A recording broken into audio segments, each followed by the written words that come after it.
Hi guys, ako nga pala si Aaron Ivan J. V. Balaw. Ako pala si Erwin Injan V. Balaw. At ngayon, nandito kami ngayon sa Rafael Agricultural Supplies Trading. So ngayon, mag-interview kami about sa mga medicine ng mga hayop. So ano po yung mga purpose ng mga medicine na po itong? Ito yung dextrose powder nito. Kunyari kasi ngayon mainit. Na pagka mainit, yung mga animals, aso, mga pusa, minsan hindi sila komportable, ano? So ito yung lalo yung mga hindi makakakain. Ito yung pinapainom para hindi sila, kahit hindi sila kumain, malakas sila. Para hindi sila manghina, ano? Ito yung dextrose powder. Ito naman yung balbacin. Ito naman sa mga mostly ginagamit sa baka at kambing, yung mga mahinang kumain, yung payak, kahit malakas kumain, ano? Pinapatay niya yung mga parasite sa intestine niya para maging healthy siya. Magana siyang kumain, ano?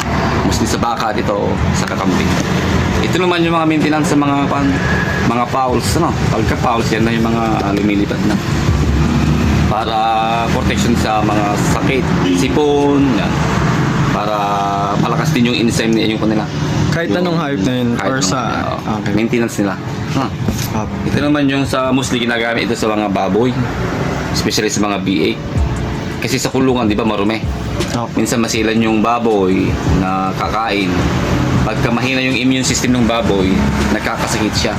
Pero pagka ito yung pinapainom mo, ito yung lumalaban sa mga antibacterial. Hindi siya magkakasakit. Ito naman, yung mostly ginagamit sa mga mananabong.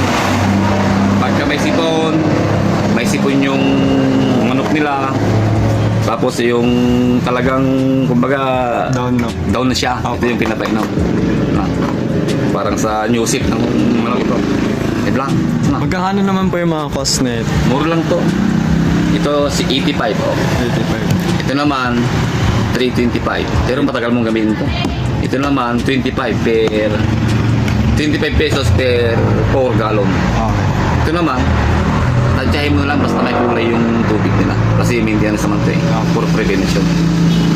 Ito naman, isang tablet, isang manok. Okay.